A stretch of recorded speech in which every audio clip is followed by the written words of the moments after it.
Magandang araw po sa inyo mga kabansa. Kayo ay nasa Iparas kay Paras. At ito inyong lingkod, Ado Paglinawan, na nagbubungan ng isang pagbati para sa ating sekretary. Magandang hapon po, Paring Ado. Magandang hapon naman muli sa ating mga kababayan na abalang-abala ngayon dito sa mga nangyayaring kababalaghan ng ating bansa. Himala. Ang mga himala, mga kababalaghan at mga sorpresa na biglang nakita pala natin na pati yung mga kasama niya ay hindi na siya sinusunod.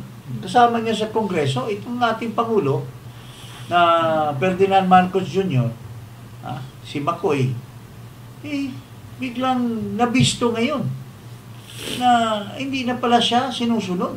Pati anak niya hindi siya sinusunod. Pati sa household niya, no? Pati sa pamilya niya. Pamilya niya. Wala na. Sinusuway pa siya ng pinakapanganay niyang anak. Kaya wala na talagang nangyari. Pati yung mga hearing sa Kongreso, dapat sana magbigay man lang siya ng konting advice na, uy, tigil niyo yan, parang wala namang nangyayari dyan. Tingnan mo, katulad dito. Bastusan itong isang bupols na congressman ito, nirirespeto ko dati ito, kaibigan ko ito, pero marami nang lumabas. parang nawawala na ng respeto, pati yung mga constituents niya. Ito, pakinggan natin kung anong pinagdadaldal nito. Nagpatawag ng hearing sa Kongreso dahil iimbestigahan yung mga vloggers kasi daw lumalabag sa kanilang limitations on their freedom of speech at ikukurtil through regulations daw yung freedom of speech. At tingnan mo itong isang taong ito, hindi niya naiintindihan yung pinagsasabi niya. Ito, pakinggan natin ito. Evolution ginawa niya o slander, no ha? Nakalagay, I would like to categorically state that I am neither paid by POGO operators. Hindi na pinag-uusapan natin yung mga sinabi niya. Tapos respectfully, Elizabeth Joey Cruz, na nakikinig po sa atin ngayon, nanonood ngayon, humarap ka dito, kumatapang ka. Hirap sa iyo, nagbumura ka nang dyan na wala kaming kalaban-laban. Humarap ka dito. Dito. Namo. Sabi niya sa akin, ina mo. Ano problema niya sa nanay ko? Oo, tama. Ano problema niya sa nanay ko? Ang problema ko kay Abante is his performance. His performance as a congressman. Is he representing the voice of his constituent? Yun ba yung pinaglalaban? We are watching you, Benny Abante. We've seen you perform sa Quadcom, sa Committee on Good Governance and Public Accountability. We know that you are doing this for certain purpose na definitely hindi kasama ang welfare ng mga constituents mo at ng mga Pilipino. So, that's, di ba? Ano sabihin ko sa'yo? And, you know, I am just a private citizen expressing my grievance. Yung frustration ko sa trabaho niyo dyan sa House of Representatives. What do you want us to say? Bravo? I mean, that's ridiculous. I mean, you cannot take my rights. Yun lang yung meron tayo Tayo mga content creator, tayo mga vloggers, yun lang yung meron tayo Boses. And you want to intimidate us, you want to silence us. Why? Gawain ng abusadong tao yan. Gawain ng abusadong taong nasa kapangyarihan. You're not gonna be there forever, Benny Abante. Paring Benny, alam mo, joint friends tayo with Butch Pichay. Pastor yan, Pastor sa Lighthouse siya. Ingat ka, Pero, pare, may complaint ka na minumura ka, nilalait ka ng isang vlogger, si Joy Di Bibre. Alam mo, paring Benny, kung hindi ka naman abogado, no? Pero mambabatas ka. O hindi ka naman siguro mambabatas, baka mambubutas ka. Alam mo, kung mambabatas ka, alam mo yung cybercrime law. Kung may nilampas or nilabag ng mga salita si Joey Di Bibre, So, paano daw niya? wag mong yung recourse, hindi mo babawian dyan kasi talong-talo naman yung babae. May power ka sa contempt. Pagka hindi kayo nagkakaintindihan, ipapakulong mo. Hindi naman tama yon. Mayroong korte. Bakit? Kung hindi ka tatanga-tanga, alam mo yung karapatan mo. Pag nilalait ka, pag minamalain ka, there is evidence that libel is committed against you by Joey.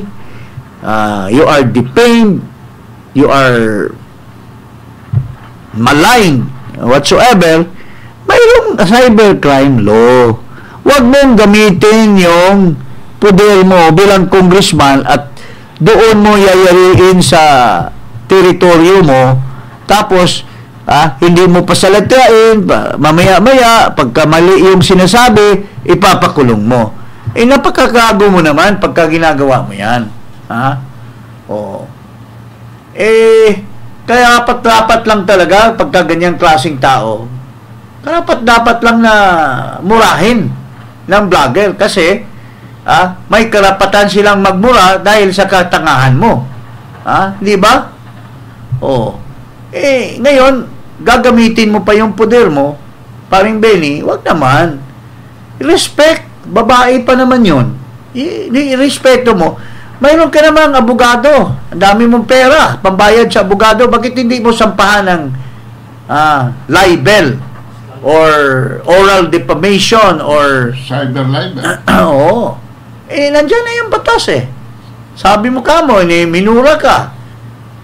Minamalain ka doon sa issue ng sinasabi mong tungkol sa Pogo. You have the recourse under the law. You have no right na manglamang at doon mo babawian, you exercise your vengeance doon mismo sa House of Representatives. Kasi mayroon tayong judicial system. Mayroon tayong fair play. Pero kung papatawag mo tulad ni Grijaldo na doon yung bakbakin, walang kamalaban-laban yung mga tinatawag na resource person, that's beyond understanding. Hindi ka na mapuporma yan. Hindi na tayo makaporma yan kung anong klaseng pang-aabuso na ginagawa mo, paring Benny. Wag naman, sana. At saka wag mong gayahin itong parang asong ulol. Lalaboy-laboy, gustong manalo sa pagka-mayor. Sino ba itong sinasabi mo, pare? Nalaboy-laboy tapos wala namang pumapansin. Ano bang yung tinuturo mong tao? Sino ba to? Yan ho yung former senator na si Trillanes. Pakita nga natin. Former senator daw na ano. Ng Caloocan para sa bagong parating sa ating bayan. Kasama si Mayor Sonny Trillanes at si Vice Mayor PJ Malonzo. Kasama rin ang ating... Anong tingin mo, pare? Mayor, hindi pa nga mayor, nagpapatawag na mayor. Di ba nakakahiya yan? At saka naglalakad, walang pumapansin. Kaya sumasama sa rally para mapansin ng mga iba. Hindi rin naman pinansin dahil lalo pang napapahiya dahil yung mga pinapasali daw nila sa rally, hindi binabayaran. Yung mga matatanda pa lalo. Nagreklamo yung mga senior citizens. So, ibig mo sabihin, itong sinasabi mong Trillanes, ito yung tinutukoy mo na walang pumapansin ng mga tao habang naglalakad at nagkakampanya. Tsaka nakita ko ba kanina, parang dirin-diri pa siya. Hindi kamayan yung tao. At saka yung sampa doon sa motor, hindi man lang siya pinansin eh. Ha? Ha? Sa iba nagatingin eh. Ha? Ang buboto lang yata dyan, baka yung mga bodyguards lang eh. Ha? Oh, so, yun po ang masama dyan. Pero, alam mo, bakit kaya masakit ang loob ni galit na galit si Speaker Romualdez kay President Duterte at kay Sara Duterte? Ako, I can share with you. Ha? Noong right after the election, ako naman, malapit ako kay Speaker. Doon sa isang headquarters, dyan sa may EDSA, I think it was owned by Gokong Wei, nag-put up pa ng opisina si Martin Romualdez para doon mag-opisina si Sara. Napakalapit nilang dalawa. Sunod-sunuran si Martin Romualdez kay Inday Sara. In fact, pumunta ako doon dahil siyempre pinakiusapan ako ni Martin na sumuport kay Marcos at malapit kami. So, after the election, doon napakalapit nila ni Inday Sara. Pero bakit ngayon parang gusto niyang lamunin si Sara Duterte? Ha? Dito lang sa impeachment, ano bang masasabi natin? Talagang galing sa puot, galing sa galit. Ha? Pare? Ha? At kamakailan lamang, pati si Duterte. Ha? Malapit din kay Martin Romualdez yan. I remember, one time, sabi ni Martin sa akin, Brad, sabi ni Digong, pinapatakbo niya akong vice president. Ha? Oo. 2 beses na niya ako sinabihan. So, malapit sila. At dito po, makikita mo, ang isang talumpati ni Martin Romualdez doon sa Leyte na tumulong si President Duterte. Mayor pa lang si Duterte, hinahangaan na ni Martin Romualdez. Pakita natin yung video. Tapang at malasakit. Sabi ko, Mayor, yung tapang bagay sa'yo. Pero ako po, ay Mr. Malasakit. Pero sa totoo lang po, ako po talaga ay nagpapasalamat. Daghang salamat kayo kay Mayor Duterte. Kay noong November 8, 2013, si Mayor Duterte, isa siya na nauna na pumunta sa Tacloban at nagtabang sa atin. Yun ang malasakit. Maraming sinabi, maraming batikos, pero nakita po natin, saksi po ako sa malasakit ni Mayor Duterte. Kaya po, hindi ko talaga matatanggihan o kailangan talaga tumanaw ako ng ulutang na loob sa lahat ng mga Bisaya. Kaya sinama niya lahat. Sinama niya lahat. Tiga Davao, Mindanao, at dinagsan kami ng mga relief goods, medisina, at lahat ng volunteer. Kaya palakpakan mo natin si Mayor Duterte at lahat nagmamalasakit sa atin. Hindi ako mailaman mo speech, pero ako po ang nagpapakilala. Kaya ko number 43 sa balota, Tacloban City, at alam mo naman sinasabi, pinagsabihin na kami dati kung anong pangalan natin. Anong pangalan ko? At pinagsabihin kami, anong pangalan ng presidente? Kayo may alam na dyan. Kaya dapat naman talaga, huwag kayo mag-api-api ng mga tao. Kahit Pilipino ay pare-pareho. Tayong Pilipino, pantay-pantay! Kaya maraming nagagalit talaga sa itong sinasabing magaan matuwid. Kaya nandito tayo. Nagtitipo-tipo na tayo dito. Malapit na ang bawang kinabukasan. Ako po si Martin Romualdez, number 43 sa balota. Ako po, handang-handa maging boses nyo, boto nyo, handang-handa magmalasakit sa iyo sa Senado. Martin Romualdez, number 43 sa Senado. Salamat kayo sa bulig, katabang, mabuhay tayo lahat Pilipino! At mabuhay si Mayor Duterte! Talagang walang magandang explanation why nangyayari po itong alitan ng Marcos, Romualdez, Duterte, Sara, so anong masasabi mo parang doon sa pinakita ni Martin Romualdez na suporta sa mga Duterte? At siya pa mismo ang went out of his way to reserve form for Sara to run for Vice President under Lakas. At siya pang kumampanya. Gusto mo bang paghinayang na lamang lahat ng mga nangyayari at gera na lang silang dalawa hanggang kailan? Ako, palagi ko, it has nothing to do with the past, no? But everything to do with whatever Romualdez's plan is for the future. And it boils down to what Sandro is saying, that hindi importante yung engineering, hindi importante yung doktor, dentista. Walang pera dyan, sabi ng lolo. Walang pera dyan.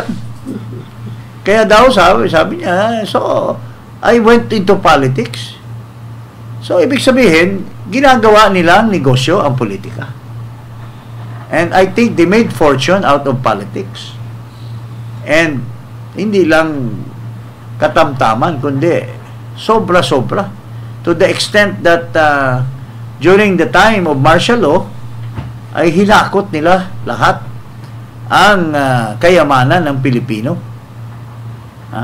At according to the China Times, Asia Week, China edition, dumali pa kay Biden at nabigyan pa daw ng allegedly 61 billion. Humirit pa. Yun talaga ang $61 billion.